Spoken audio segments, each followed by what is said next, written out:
بسم اللہ الرحمن الرحیم۔ بسم اللہ الرحمن الرحیم۔ علم حدیث اور اصول حدیث کا آج سبق نمبر 128 ہے۔ آج کے سبق کا عنوان ہے اپنے بھائی کی مدد کرنا۔ آج کے سبق میں ہم ان حدیث کو ذکر کریں گے جس میں نبی کریم صلی اللہ علیہ وسلم نے مسلمان کی مدد کرنے کا ذکر کیا ہے۔ اس سے پہلے سبق میں سبق نمبر 127 میں ظلم سے متعلق حدیث ذکر کی تھی کہ ظلم حرام ہے، اور ظلم کے بارے میں جو وعیدیں ہیں وہ ذکر کی تھی، اور ظلم پر ڈھیل اللہ تبارک و تعالیٰ دیتے ہیں اور پھر شدید پکڑتے ہیں، اس کی وجہ ذکر کی تھی، ظلم کی تعریف ذکر کی تھی، اور ظلم کے بارے میں قرآن مجید کی آیات اور احادیث ذکر کی تھی، اور ظالم کے ساتھ دینے سے متعلق ذکر کیا تھا، اور پھر آخر میں یہ ذکر کیا تھا کہ سب سے بڑا ظلم کیا ہے۔ آج کے سبق میں ہم اپنے بھائی کی مدد کرنا اس سے متعلق احادیث ذکر کریں گے، یعنی مسلمان کی مدد کرنے سے متعلق احادیث ذکر کریں گے۔ باب نصر الاخ ظالما او مظلوما۔ حدیث جابر بن عبداللہ رضی اللہ عنہما قال كنا في غزاة فكسع رجل من المهاجرين رجلا من الانصار فقال الانصاري يا للانصار وقال المهاجري يا للمهاجرين فسمع ذاك رسول الله صلى الله عليه وسلم فقال ما بال دعوى جاهلية؟ قالوا يا رسول الله كسع رجل من المهاجرين رجلا من الانصار فقال دعوها فإنها منتنة فسمع بذلك عبد الله بن أبي فقال فعلوها أما والله إلى المدينة ليخرجن الأعز منها الأذل فبلغ النبي صلى الله عليه وسلم فقام عمر فقال يا رسول الله دعني أضرب عنق هذا المنافق فقال النبي صلى الله عليه وسلم دعه لا يتحدث الناس أن محمدا يقتل أصحابه۔ أخرجه البخاري في كتاب التفسير سورة المنافقين۔ باب قوله تعالى سواء عليهم استغفرت لهم أم لم تستغفر لهم۔ ظالم اور مظلوم بھائی کی مدد کرنے کا بیان۔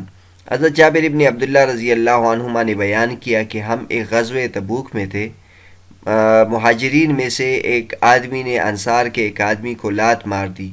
انصاری نے کہا اے انصاریو دوڑو، اور مہاجر نے کہا اے مہاجرین دوڑو۔ رسول اللہ صلی اللہ علیہ وسلم نے بھی اسے سنا اور فرمایا کیا قصہ ہے، یہ جاہلیت کی پکار کیسی ہے؟ لوگوں نے بتایا کہ یا رسول اللہ ایک مہاجر نے ایک انصاری کو لات ماری ہے۔ آن حضرت صلی اللہ علیہ وسلم نے فرمایا اس طرح جاہلیت کی پکار کو چھوڑ دو کہ یہ نہایت ناپاک باتیں ہیں۔ عبداللہ بن ابی نے بھی یہ بات سنی تو کہا اچھا اب یہاں تک نوبت پہنچ گئی، خدا کی قسم جب ہم مدینے لوٹیں گے تو ہم سے عزت پانے والے ذلیلوں کو نکال کر باہر کر دے گا۔ اس کی خبر آن حضور صلی اللہ علیہ وسلم کو پہنچ گئی۔ حضرت عمر رضی اللہ عنہ نے کھڑے ہو کر عرض کیا یا رسول اللہ مجھے اجازت دے کہ میں اس منافق کو ختم کر دوں۔ آن حضرت صلی اللہ علیہ وسلم نے فرمایا اسے چھوڑ دو تاکہ لوگ یہ نہ کہیں کہ محمد صلی اللہ علیہ وسلم اپنے ساتھیوں کو قتل کرا دیتے ہیں۔ تو بہرحال یہ واقعہ ہے، اس میں اس نے جو مسلمانوں نے جھگڑے میں جو الفاظ استعمال کیے، اس نے قومیت کا نعرہ لگایا اور اپنی قوم کو مدد کے لیے پکارا، اور پھر جو رئیس المنافقین تھا اس نے جو جملہ استعمال کیا کہ یہ جو مہاجرین ہیں یہ ہمارے ٹکڑوں پر پلتے ہیں اور یہ تو ذلیل لوگ ہیں، ہم ان کو لکھا لیں گے۔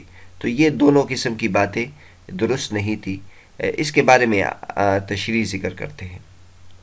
زیر نظر حدیث مبارک میں جو واقعہ ذکر کیا گیا ہے یہ غزوہ بنی مستلق کے سفر کے دوران پیش آیا، جسے غزوہ مریسی بھی کہا جاتا ہے۔ واقعے میں مذکور مہاجرین کے آدمی سے مراد حضرت ابو سعید جہجاہ بن قیس الغفاری ہے، اور انصار کے آدمی سے مراد حضرت سنان بن وبر الجوہنی ہے کہ جو انصار کے حلیف تھے۔ صحابہ کرام نہایت عظیم ہستیاں تھی، لیکن بہرحال وہ تھے تو انسان ہی، اور بعض اوقات بڑے مرتبے والے انسان بھی کسی معاملے میں کسی بشری کمزوری کا شکار ہو جاتے ہیں۔ انبیاء کرام البتہ اس سے مستثنیٰ ہیں۔ بہرحال حضرت جہجاہ اور حضرت سنان بھی اس بشری کمزوری کا شکار ہو گئے کہ آپس میں جھگڑ پڑے۔ عبداللہ بن ابی بن سلول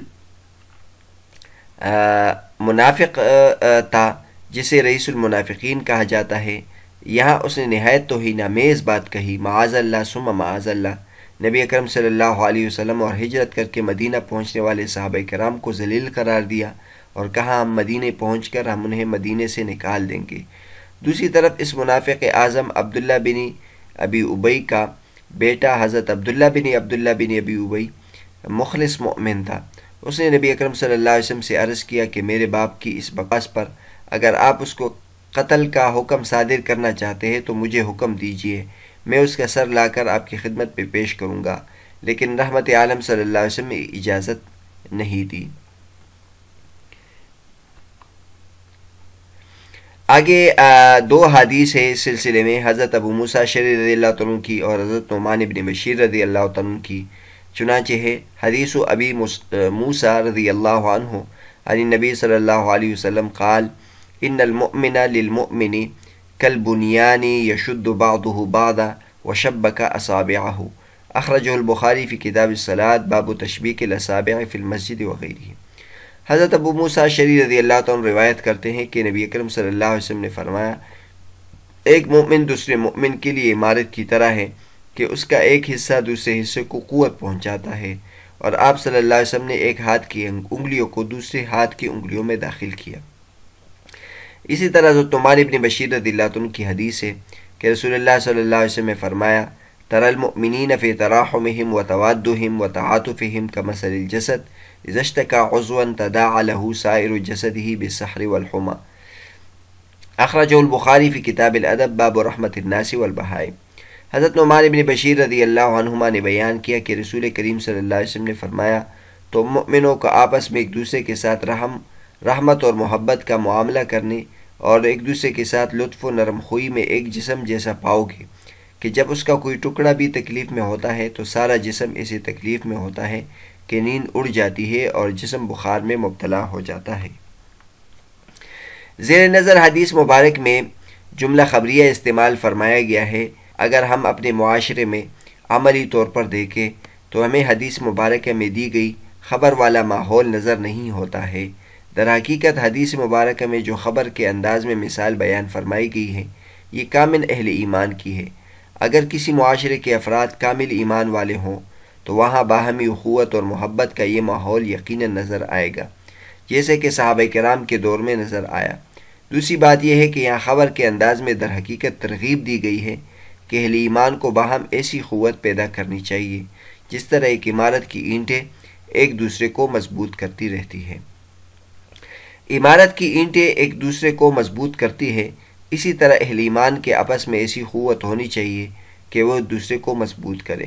اس میں اخوت کا بھی درس بنتا ہے اور باہمی اتحاد کا بھی، لیکن افسوس کہ دور حاضر میں اہل ایمان ایک دوسرے کو مضبوط کرنے والے تو کیا بنیں گے، وہ ایک دوسرے کے نقصان کے خواہاں بنے بیٹھے ہیں۔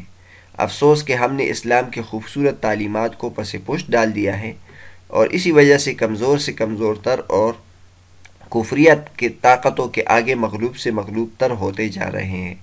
اللہ رب العزت ہمیں اسلامی تعلیمات پر عمل کی توفیق عطا فرمائے اور ہمارے درمیان باہمی اخوت اور محبت اور اتحاد کو قائم فرما دے، آمین۔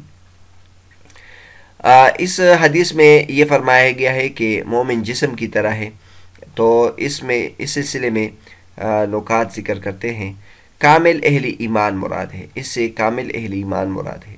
زیر بس حدیث مبارک میں 3 چیزیں ہیں، یعنی تراحم، تواد اور تعاطف، تینوں کا مفہوم باہم رحمت اور محبت اور شفقت والا ہے۔ تینوں ایک دوسرے کے قریب المعنی ہے، لیکن بہرحال تینوں میں لطیف سا فرق موجود ہے۔ تراحم سے مراد اخوت ایمانی کی وجہ سے ایک دوسرے پر رحمت کا جذبہ ہے۔ توادد سے مراد باہم ایسا میل جول ہے کہ جس سے باہم محبت پیدا ہو جائے۔ تعاطف سے مراد ایک دوسرے پر شفقت کرتے ہوئے اس کی معاونت اور اعانت کرنا ہے۔ جسم کی مثال دینے سے مقصود باہم انتہائی احساس واضح کرنا ہے۔ جنگ یرموک کے موقع پر اہل ایمان کی باہمی اخوت ایک دوسرے کے احساس کا ایسا منظر نظر آتا ہے کہ تاریخ عالم اس کی مثال پیش کرنے سے قاصر ہے۔ حضرت حارث بن ہشام، حضرت اکرمہ بن ابی جہل اور حضرت عیاش بن ابی ربیعہ نے یہ زخموں سے چور پڑے ہیں۔ ایک پانی پلانے والا پانی کا پیالہ لے کر حضرت حارث کی طرف بڑھتا ہے۔ اتنے میں پانی کی طلب کے لیے حضرت اکرمہ کی آواز آتی ہے۔ حضرت حارث خود پینے کے بجائے پیالہ حضرت اکرمہ کی طرف بھیج دیتے ہیں۔ اتنے میں پانی کی طلب کے لیے حضرت عیاش کی آواز آتی ہے تو حضرت اکرمہ خود پینے کے بجائے پیالہ حضرت عیاش کی طرف بھیج دیتے ہیں۔ جب پیالہ حضرت عیاش کے پاس پہنچتا ہے تو وہ شہید ہو چکے ہوتے ہیں۔ پانی پلانے والا پیالہ واپس حضرت اکرمہ کی طرف لاتا ہے تو دیکھتا ہے کہ وہ بھی شہید ہو چکے ہیں۔ وہ پیالہ واپس حضرت حارث کے پاس لاتا ہے تو دیکھتا ہے کہ وہ بھی شہید ہو چکے ہیں۔ تینوں اصحاب پیاسے جان دے دیتے ہیں، لیکن مرتے وقت بھی اپنے سے بڑھ کر دوسرے کا احساس موجود ہے۔ تو بہرحال آج کا جو ہمارا سبق تھا وہ اپنے بھائی کی مدد کرنے سے متعلق تھا۔ اس میں ہم نے حدیث جابر ذکر کی اور اس میں پھر عبداللہ بن ابی ابی منافق کا قصہ ذکر کیا اور اس کے نازیب الفاظ کے بارے میں جو واقعہ تھا وہ ذکر کیا۔ پھر ابو موسیٰ اشعری رضی اللہ عنہ کی حدیث ذکر کی، حضرت نعمان بن بشیر رضی اللہ عنہ کی حدیث ذکر کی، اور ان حدیث میں مومن کو ایک عمارت کے ساتھ تشبیہ دی گئی ہے، یا مومن کو ایک جسم کے ساتھ تشبیہ دی گئی تھی، اور اس کی ہم نے تشریح کی۔ اگلے سبق میں ہم اللہ تعالیٰ کے ذکر کی ترغیب اور اسماء اللہ الحسنی یعنی اللہ تبارک و تعالیٰ کے اچھے ناموں کے بارے میں ذکر کریں گے۔